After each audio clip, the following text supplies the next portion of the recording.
Hello students, जागृति online classes पे आप सभी का स्वागत है। हमने हमारे लास्ट वीडियो के अंदर एक्सरसाइज 10.2 कंप्लीट कर ली थी। So now we are heading for exercise 10.3। इसमें हमें क्या दिया हुआ है? इसमें हमारे पास ज़्यादा कुछ कंसेप्चुअल बेसिस पे कुछ है नहीं। इसके अंदर हमारे पास सिंपल सी एक एक्सरसाइज है और एक्सरसाइज के अंदर भी जिस तरह के क्वेश्चंस दिए हैं they are behaving as a theorems. देखिएगा कैसे। सबसे पहला question, draw different pair of circles, how many points does each pair have in common. पहले आपको पेयर बनाना है, वो भी किसके? सर्कल के। तो देखिए क्लास, मेरे पास तीन तरह के कॉम्बिनेशंस बन सकते हैं। कैसे? सबसे पहले ये देखिए, सबसे पहला पेयर मेरे पास ये है जिसके अंदर मैंने दो सर्कल्स बनाए, दो सर्कल बन चुके हैं। अब यहां पे ये सर्कल, पहला सर्कल दूसरे सर्कल को टच नहीं कर रहा है। Okay, how many point does each pair have in common. तो इसके अंदर मेरे पास एक भी पेयर, एक भी कॉमन पॉइंट नहीं है। दूसरा मेरे पास पेयर बन रहा है जिसके अंदर एक सर्कल दूसरे सर्कल को केवल एक पॉइंट पे टच कर रहा है, एक सर्कल दूसरे सर्कल को केवल एक पॉइंट पे टच कर रहा है। अब मैं बात कर रहा हूं थर्ड पेयर की, जिसके अंदर एक सर्कल दूसरे सर्कल को दो पॉइंट पे टच कर रहा है। तो देखिए क्लास, यहां पे मेरे पास रह जाएगा 0 पॉइंट ऑफ कांटेक्ट, यहां पे मेरे पास रह जाएगा 1 पॉइंट ऑफ कांटेक्ट, और यहां मेरे पास रह जाएगा पॉइंट ऑफ कांटेक्ट कितने हो जाएंगे? 2। ठीक है, okay. Now they are asking what is the maximum number of common points, what is the maximum number of common points, and that will be 2. So 2 will be my answer for this thing. How many pair, how many does each? तो इसमें 0 है, इसमें 1 है और इसमें 2 है। ठीक है, मैक्सिमम पेयरिंग कितनी रह जाएगी मेरे पास? Maximum point of contact common कितने रह जाएंगे? That is 2। ठीक है बेटा, now we are heading for the next question. Next question हमें क्या कह रहा है? इस क्वेश्चन में ध्यान देना, इस क्वेश्चन में हम जा रहे हैं कंस्ट्रक्शन की तरफ। किसकी तरफ जा रहे हैं? कंस्ट्रक्शन की तरफ। देखिएगा, suppose you are given a circle, मेरे को एक सर्कल दे रखा है, give a construction to find its centre. हमें इसका क्या पता करना है? सेंटर करना है। तो देखिए क्लास,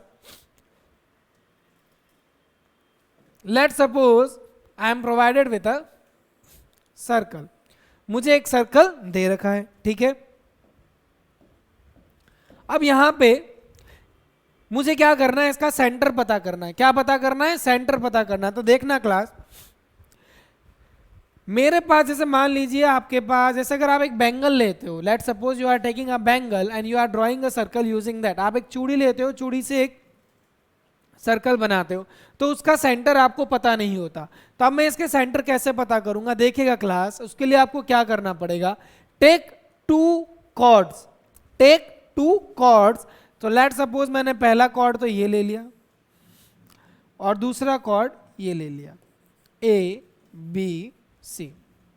या फिर हम कह सकते हैं mark 3 points A B and C on the circle and join AB and BC। आपने सबसे पहले पॉइंट A, B और C, 3 पॉइंट्स लिए सर्कल पे, फिर मैंने AB और BC को ज्वाइन कर दिया, AC को ज्वाइन मत कर देना। ठीक है बेटा, ओके। अब हम क्या करेंगे? अब हम क्या करेंगे class? Now we will draw the perpendicular bisector. क्या करेंगे हम? परपेंडिकुलर बाइसेक्टर कैसे ड्रॉ करते हैं मैं आपको, वैसे काफी बच्चों को पता होगा, और जिनको नहीं पता है मैं इसको साइड में बता देता हूं कैसे करते हैं। देखिए, let suppose I am provided with a line. तो मैं क्या करूंगा, मेरे पास जो कंपास होता है ना, कंपास प्रकार कहते हैं, जिसे छुपाने, हम कभी किसी को पिंच कर देते हैं, जैसे करना नहीं चाहिए। तो हम क्या करेंगे, जैसे मान लीजिए ये 5 सेंटीमीटर की, तो हम क्या करेंगे? इसके हाफ से ज्यादा ओपन करेंगे। क्या करेंगे? हाफ से ज्यादा ओपन करेंगे। जैसे मान लीजिए ये मेरे पास 10 सेंटीमीटर की लाइन है, तो मैं 5 सेंटीमीटर ज्यादा, मन से आपको पता चल जाएगा ये आधे से ज्यादा है, तो एक आर्क ऊपर और एक आर्क नीचे ड्रॉ करूंगा इस पॉइंट से। देन मैं सेम रेडियस से इस पॉइंट पे रख के एक आर्क ऊपर और एक आर्क नीचे ड्रॉ करूंगा। Now join these points, this point will be the perpendicular bisector, ये इस लाइन को और इस लाइन को बाइसेक्ट भी करेगा और यहां पे 90 डिग्री भी बनाएगा।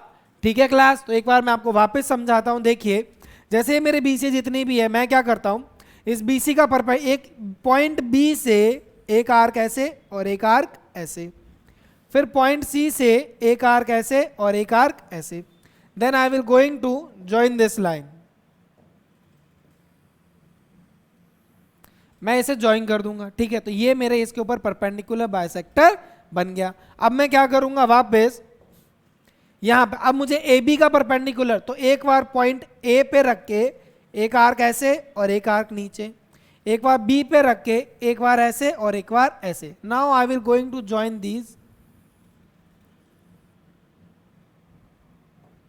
अब मैं इन दोनों पॉइंट्स को मैंने ज्वाइन कर दिया। ठीक है, तो देखिए क्लास, अब आपके सामने एक चीज दिखाई दे रही है, ये जो मेरी लाइन थी, ये परपेंडिकुलर बाइसेक्टर और ये परपेंडिकुलर बाइसेक्टर दोनों इस पॉइंट पे इंटरसेक्ट कर रहे हैं। Mark this point as a O and O is the center of the required circle. O is the center of the required circle. कैसे, देखिए सेकंड पॉइंट लिख रहा हूं, draw perpendicular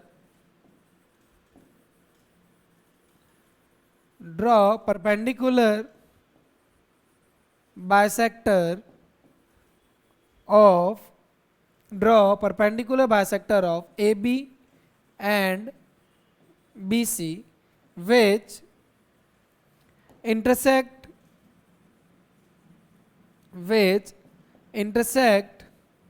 each other at point O. O is the center of required circle. ठीक है बेटा, ओ आपको क्या मिल गया, सेंटर मिल गया। ठीक है बेटा, एक बार मैं इसको वापस रिपीट कर देता हूं। देखिए कैसे, मेरे पास एक सर्कल था, मैंने यहां पे एक पॉइंट लिया ए, एक पॉइंट लिया बी और एक पॉइंट ले लिया सी, मैंने इनको ज्वाइन कर दिया। मैंने इसका परपेंडिकुलर बाइसेक्टर ड्रॉ किया, फिर मैंने बीसी का परपेंडिकुलर बाइसेक्टर ड्रॉ किया, दोनों के परपेंडिकुलर बाइसेक्टर जहां पे इंटरसेक्ट कर रहे हैं, that mark that point as a O। इस पॉइंट को मैं क्या मार्क कर दूंगा, O, and this will be the centre of the given circle. Now we are heading for the next question. Next question थोड़ा अच्छा है, तो प्लीज उस पर स्टार लगा दीजिएगा।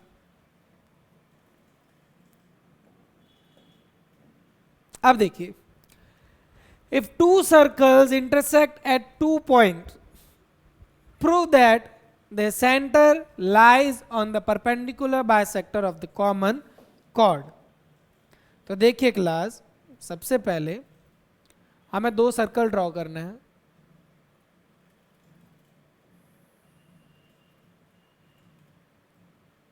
ओके, हमने 2 सर्कल ड्रॉ कर दिए। ठीक है बेटा, ओके, ये मेरा पॉइंट हो गया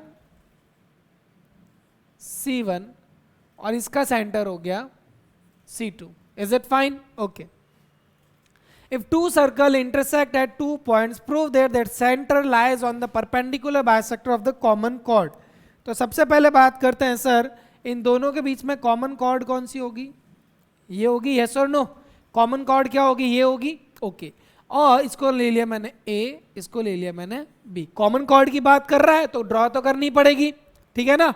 अब ये बात करता है perpendicular bisector of the common chord, तो यानी पहले हमें centre lies on the perpendicular, तो पहले दोनों सेंटर को ज्वाइन करना पड़ेगा, दोनों सेंटर को ज्वाइन करना पड़ेगा।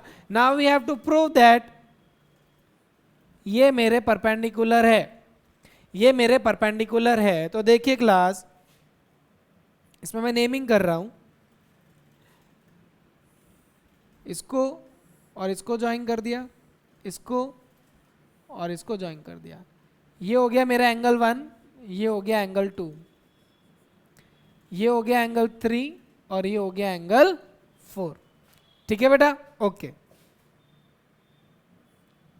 अब given A B is a common chord, ठीक है। To prove C1 C2 perpendicular AB और angle 3 is equal to 90 degree. Angle 3 अगर 90 डिग्री है तो ऑब्वियस सी बात हो गई C1 C2।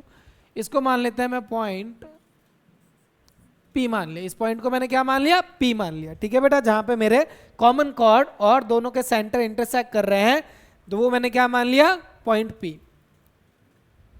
Okay, next proof.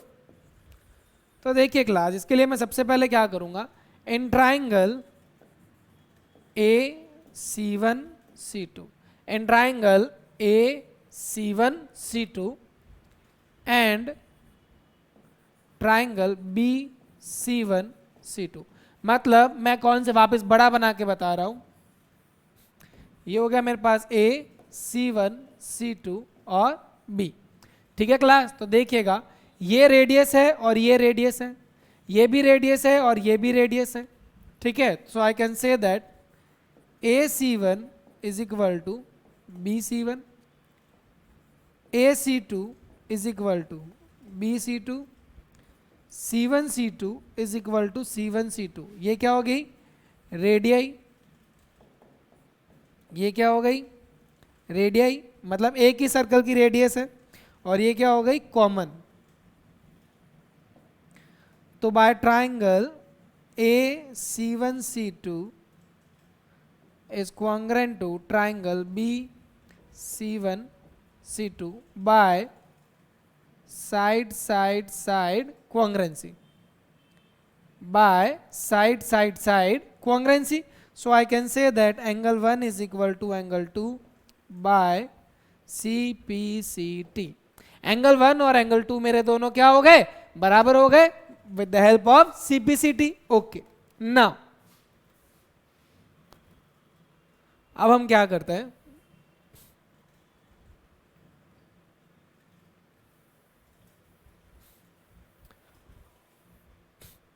अब देखिए क्लास, अब मैं बात कर रहा हूं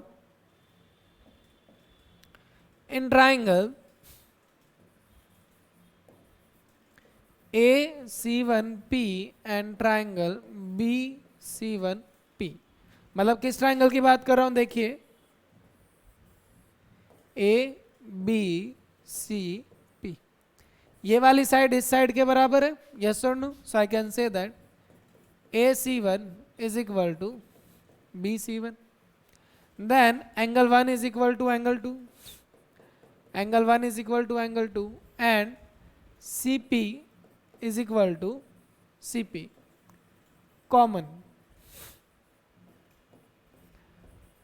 ये हमने प्रूव्ड कर दिया, और ये एक ही सर्कल की रेडियस है तो इसे रेडियाई लिखेंगे।